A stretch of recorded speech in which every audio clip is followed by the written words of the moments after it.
I thought that Tuesday was a very strong day for you guys on the offensive line, particularly on the interior. I would like your thoughts on that, and whether there's been some frustrating moments early on here in camp, kind of building to that moment. Yeah, I appreciate you asking that question. I think Tuesday was a defining day for our team in regards to, it felt like a regular training camp, right? You put 3 padded days together. You got to dig a little deep a little bit. You got to find it because it's easy to come out and just try to get through the day. And I think the offensive line, and for that matter, the whole team came out with a mentality of let's just get some work done, because it really is, we are very close to this first game. Yeah, I think, like you said, there's been some extremely frustrating moments for everyone, but especially the offensive line. One of the things that coach says is preaches to the defense is affect the quarterback, and for the offense is to protect. And I think we were working out some kinks, and we still are. But yesterday was a good day, and we were able to communicate and hopefully put more of those days together. And understanding that it's not going to be perfect, but let's make sure we get it as close to perfect as possible, because we're going to face some really tough defenses and some tough defensive coordinators these first few weeks. And it's no secret how much you guys enjoy playing for Bobby Johnson. What's he been like while you guys have been acclimating, and how important has that close relationship there been to kind of help you guys along? Yeah, I think that's a great question. Bobby is, I was talking about this earlier. He knows when to be as serious as possible, kind of coaching, getting his point across any way he can, but at the same time, understanding when to lighten it up, right? Because as professional athletes, we feel the worst about our mistakes. That's why we're here. And sometimes the last thing you need to do is double down on that and just, give someone the business. And sometimes you need to give them a pat on the back, or understanding your players. And Bobby does that tremendously. And it's been fun to see him grow as a coach. I think he's really trying to put his best foot forward, as we all are. And, we have this limited amount of time, so there's definitely a little bit of pressure, but at the same time, understanding that if we put too much on ourselves and we get outside of our zone is when we make mistakes that we can control. Thanks, Mitch. Thank you. Mitch, Thad Brown, WRC and Rochester. You got the scrimmage coming up tomorrow. Closest you're probably going to get to a preseason game this year. How much would you normally, in the regular process of getting ready for a season, do you need that 100% go opportunity that a preseason game would normally give you? Yeah, preseason is one of those funny things. First of all, training camp is one of those necessary evils you have. No one really looks forward to training camp. If you do, you don't really trust them. You know what I mean? It's just, it's gnarly. But, preseason games, they're around for a reason. Coach is going to put us in an opportunity to mimic as much of a game as possible. We're still taking care of our guys. We won't be cutting out there, and we're still teammates. So there'll be that fine line of finishing, but, at the same time, understanding that we're not going to take shots on our dudes. I think we'll get dressed a little bit, go through a regular routine, and if anything, gets us reacclimated to what it's like, and get the new guys understanding what a game day is like here and even on the road, just because each team's different, especially rookies coming into this team, or new guys, or even us vets who forgot a little bit. So it'll be fun. It'll be exciting. But at the same time, understanding that if you make mistakes, it's okay as long as we make them now. We don't want to make mistakes. No one does. But right now is when we work out some kinks, test some stuff out. The coaches are going to do the same thing, put in different positions. Coaches are going to put us in game-like positions so that coaches can make plays and see if they like them or not, and us players go out and just fly around. Is offensive line maybe the one position group in this shortened preseason that can get as close to what you would normally have as a training camp prep, because you're the only position group on the field that doesn't have to tackle or be tackled? You can kind of simulate what you have to do, without having that full goal situation. Yeah, if we're tackling or being tackled, something's very wrong. Not so much tackling, but I think having padded practices is nice.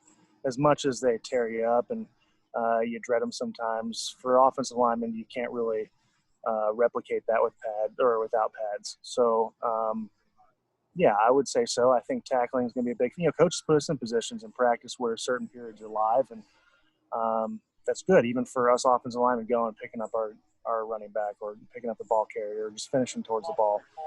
He's done such a good job of understanding the situation and how to get us to where we need to be. Thanks, Mitch. Appreciate it. Yeah, you're welcome. Hey, Mitch. Thanks for doing this. Appreciate that, number one. Of course. And number two, what impacts or effects do you expect having no fans in the stands to have on team in general, and that would include like the inspirational, motivational aspect of Sure. fan support, offense in particular, and you in particular as a center? Yeah, very, very poignant questions. You definitely do feed off the crowd. There's no denying that, especially in a place like Buffalo where the fans are fantastic and they bring the juice, they bring the energy. It'll be interesting to hear everything that the defense is saying for the most part. They're going to hear what we're saying. I think the mental aspect of the game is going to be so important this year. Not so much the X's and O's, but the psychological aspect of it. Understanding yourself, understanding, ebbs and flows of the game and how that's going to be different just with the crowd and stuff like that. So for me, communication is going to be extremely important, and not being afraid to speak up even if there's no fans, and not being afraid for the other guys to hear me. So it will be such a unique experience, Vic. Nothing like I've ever seen, and I'm sure we'll have a lot more insight after that first game. But none of us are quite sure. We just got to be as flexible as possible. And follow up in similar context, are you wearing any sort of protective face wear in practice with COVID in mind? You and if you can speak for other linemen, because it seems to be more of a concern there. And if so, whether you are or you aren't, your thoughts just on that. Yeah, I can only really speak for myself, and I am not. Whether it be for communication purposes or other than that, I don't think when the bullets are flying and we're really making contact and we're in piles of a face mask is going to really protect us. And that's not a bad thing. It's just in my opinion. I know some teams are, and if it makes a difference, or even psychologically makes a difference, I think that's fantastic. I think there's there's a safety net in us getting tested every day and trusting that guys are taking care of themselves outside of the facility. We had that weird thing that happened a few days ago, which was anomaly. But it's just adaptability. And I think if guys, if there actually is a correlation that they can prove that it's good, then I'm sure we'll wear it. I just haven't heard anything. That's just me. And right now I'm not. Thank you, Mitch. Yeah, you're welcome. Yes, good afternoon, Mitch. George Radley, Challenger Community News and 105.5 The Beat radio station. Question I have for you. When you're on your position, I noticed centers that use your, because you seem to squat and get really low. And I noticed, how'd you learn that technique? And I noticed the centers that use the technique that you use, they seem to those centers all look quick. They look faster than the centers that are in a more traditional stance. Well, I think I think it really is definitely, I don't know if anatomical is the right word, but it's for your body type. For me, I'm a taller guy with very short arms. So if I need to get the ball, I got to get down there. You know what I mean? Mm-hmm. Every center stance is different. It's just how the good Lord made you.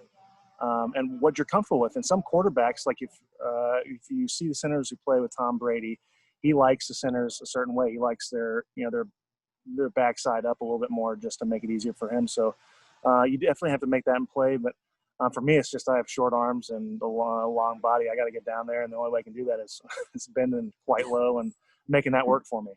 So you always use that. You always use that technique. Yeah, it's a unique question. I hadn't even really thought about it. Yeah, but I think it's just whatever you can do to make your job the easiest. And some guys figure that out on the fly, and some guys, you just got to listen to your body. And however you can do your job and get in that stance is how you're going to do it. All right, great. It does look quicker, though. You guys do seem like you come off the ball quicker than the traditional side. because we got to haul. Yeah, we get these dudes are fast as hell out here. We got to, so Yeah. we're trying to get out as fast as possible. And my second question is, if they go with similar to what we're seeing with baseball and basketball with the piped in fan noise, even the Oakland A's, they even have the popcorn guy talking about get your popcorn here and all that. You even hear that on the TV broadcast of the games. Do you think that'll be tougher than having real fans versus piped in fan noise? Yeah, that's a great question. I think that'll be another thing that when we play our first away game, if they let that go down, we'll have more insight for you. But when you're so enveloped in the game, you really tone it out. I'm sure it'll give a little bit of extra pizzazz just because you kind of get back to what a regular game day is like. Hey, of course, you're going to have to regulate that, right? There's got to be a certain decibel level that you can't go surpass, and you'll have to have people doing that. So if they decide to do that, it'll be very interesting how they regulate it, when to do it, when not to do it. And, I think you'd have to have probably a third. I'm just thinking out loud. So great question. And if that goes down the first few weeks, I'll definitely have an answer for you. All right. Thank you. And thanks for your time, Mitch. Good luck this season. Thank you very much. Excuse me. Yep, Mitch, it's Mark Gahn from the Buffalo News. Thank you for joining us. Just very simply, what are you seeing from Harrison Phillips, a year out now, or 11 months now out from his injury? And that's number one. And two, just your impressions of the pass rush in general. Yeah, great question. That's such a devastating injury he went through.